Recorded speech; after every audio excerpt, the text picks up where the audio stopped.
tal? ¿Cómo les va? Bienvenidos a un espacio geográfico. En esta ocasión, lo que les propongo es abordar uno de los conceptos más importantes de nuestra actualidad para entender los procesos desarrollados por el capitalismo neoliberal sobre los territorios, como lo es la segregación espacial. Así que bueno, los invito.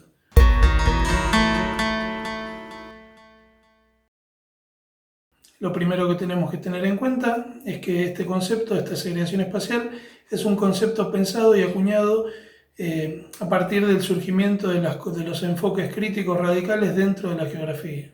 Esto, y como pasa con todo, no es que ocurre pura y exclusivamente en el último tercio del siglo XX, sino que es algo que ya se venía planteando en décadas e incluso en siglos anteriores. Por eso lo que se va a afirmar en este sentido es que uno de los antecedentes más claros que nosotros vamos a tener de pensar en segregación espacial va a estar vinculado con el trabajo que va a realizar Friedrich Engels en 1844, en donde lo que él va a hacer es un viaje a las distintas ciudades inglesas en plena revolución industrial y se va a centrar en hacer una descripción muy puntual de las condiciones de la clase obrera en Manchester. Así que dicho sea de paso, así es como él va a titular a su libro, ¿sí? La situación de la clase obrera en Inglaterra. ¿Sí? Pero va a ser como una especie de antecedente muy claro de lo que es la segregación espacial, teniendo en cuenta todas las cuestiones que vamos a ver a continuación.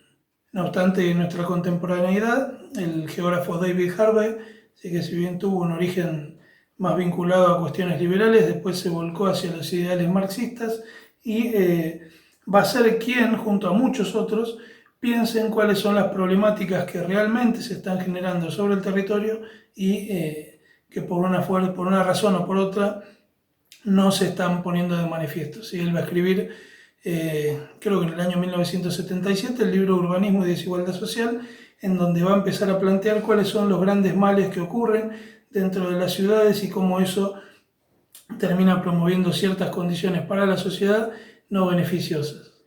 Ahora bien, cuando hablemos de segregación espacial, lo que tenemos que tener en cuenta es que este concepto representa a un proceso que se da por igual en todas las urbes del planeta, ¿sí? Pero que cuando nosotros lo analicemos, hagamos una segunda pasada de ese concepto, vamos a empezar a entender que este proceso de segregación no es únicamente o excluyente de los espacios urbanos, sino que también va a empezar a darse a otras escalas y en otros ámbitos, ¿sí? Ya sea espacios considerados rurales, pero que se va a dar con la misma fuerza en otros ámbitos. Pero en este sentido, centrémonos puntualmente en lo que respecta a los espacios urbanos.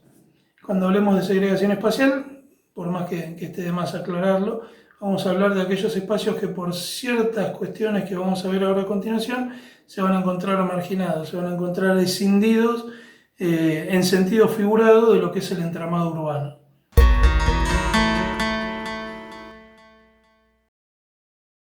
Ahora bien, tenemos que tener en claro que dentro de cada urbe, dentro de cada gran ciudad, vamos a tener que esta segregación va a tener distintos significados, va a tener distintas experiencias, primero según la forma y la estructura de la metrópoli en la cual se centre, y por otro lado también vamos a tener que tener en cuenta que van a estar caracterizados, van a ser moldeados según el contexto cultural e histórico, ¿sí? Si se quiere, cuando nosotros pensemos en lo que hoy es la zona norte, ¿sí? Como la zona de altos recursos o de elevados recursos, tenemos que pensar que antes esa zona dentro de la Ciudad Autónoma de Buenos Aires, en Argentina, se encontraba hacia el sur de la ciudad y que por epidemia de la fiebre amarilla, las grandes familias, digamos, aquellos pseudo oligarcas, si se quiere, que vivían en esa zona, lo que van a hacer es trasladarse hacia la zona norte para escapar de la enfermedad, y lo que vamos a tener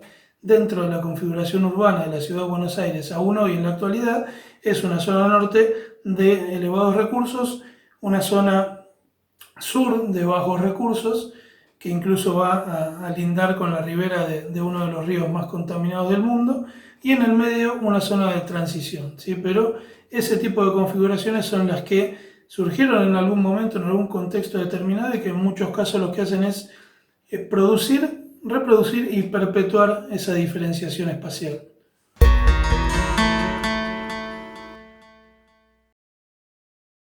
Cuando hablemos de segregación espacial, entonces tenemos que tener en cuenta que esto puede darse por cuestiones étnicas, cuestiones religiosas. Más que nada, la principal es la que obedece al nivel socioeconómico, tanto de consumo como de ingresos, ¿sí? Que van a ser categorías que van a tender siempre a estar o a tener un nivel de segregación, pero que a su vez, vale aclarar, estas categorías no van a ser homogéneas. Continuando con este análisis, entonces lo que nosotros tenemos que tener en cuenta es que aún dentro de estos grupos segregados, aún dentro de estos territorios segregados, si nosotros profundizamos, vamos a encontrar que hay distintos niveles de segregación. Si el clásico ejemplo es lo que ocurre con clubes de campo, con aras, con barrios privados, en donde aún uno gozando de un buen nivel de vida necesita demostrar cierto nivel de ingresos para poder acceder o ser aceptado dentro de esos territorios. Y aún esto no es exclusivo como muchos teóricos que están muy cercanos al determinismo, si se quiere, hablan de que la segregación es siempre de los estratos menores. Sáquense por favor esa idea de la cabeza, sino que lo que vamos a tener es, como les digo, muchas variables, ya sea étnicas, religiosas, pero principalmente lo que responde a las cuestiones de nivel socioeconómico, en donde incluso el hecho de tener un buen nivel de vida, el hecho de tener plata, hablando en criollo, no te asegura que seas socialmente aceptado si vos querés mudarte, por ejemplo, a un barrio privado, ¿sí?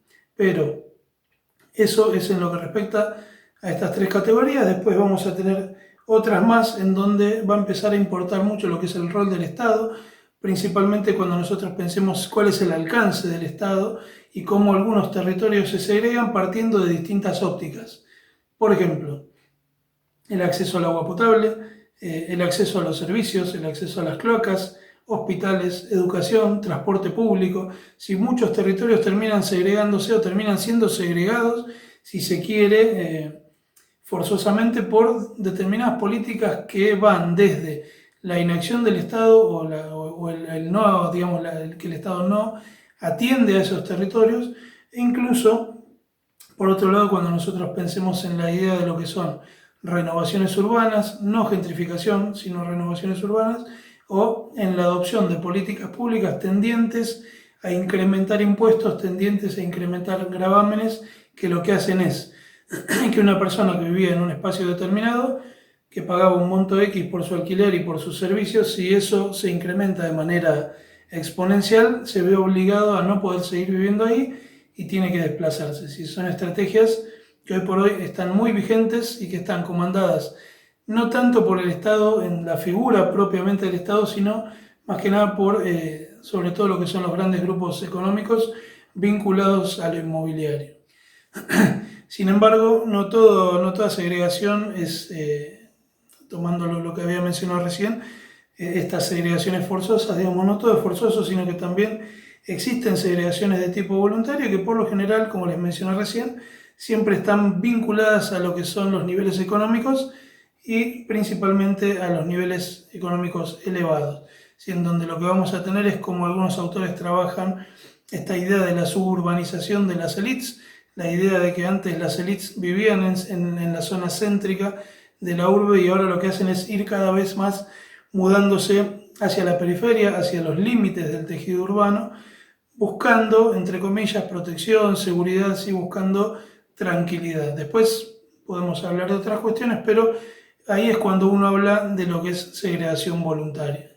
Finalmente, y esto también es necesario aclararlo, cuando nosotros hablemos de segregación espacial no vamos a estar hablando de algo tan simple, sino que lo que tenemos que considerar es que se produce una interacción compleja entre una serie de factores como lo son el territorio, las territorialidades que sobre estas se desarrollan, ¿sí? Los actores sociales, el mercado de vivienda y sobre todo lo que son los servicios disponibles. Y de todo ese entramado de relaciones, de todo ese entramado de necesidades, es digamos, el caldo de cultivo de lo que puede conformar a futuro la idea de una segregación urbana, ¿sí? Donde se seleccionan áreas para loteos, hacia dónde se eligen áreas de expansión, hacia dónde se priorizan las renovaciones urbanas, a dónde se aumentan impuestos y principalmente, y esto igual da para otro video aparte, si nosotros lo pensamos en el caso de la pandemia, cómo la pandemia hoy por hoy manifiesta o desnuda, digamos, cuáles son todas las carencias de un Estado que en teoría se supone que tiene que abastecer a todos. ¿Sí? No estoy echando la culpa a nadie en particular, sino puntualmente cómo esto pone de manifiesto que podemos estar en el centro del centro del centro, ¿sí? Vulgarmente hablando, pero aún así encontrarnos con situaciones atípicas como por ejemplo falta de agua potable, la falta de luz, la falta de servicios públicos. Y eso es segregación espacial pura. ¿Sí? Lo que nosotros vemos. Yo lo que siempre les recomiendo es, cuando vayan caminando por la calle, no pasen todo por alto, piensen, ¿sí? Los procesos urbanos se desarrollan delante de nuestros ojos, es muy sencillo identificarlos, el tema es poder empezar a pensarlos en clave de geografía. Sí, así que bueno, les planteo ese desafío, si quieren dejar algún comentario, agradecido, y bueno, no les quito más tiempo, hasta luego.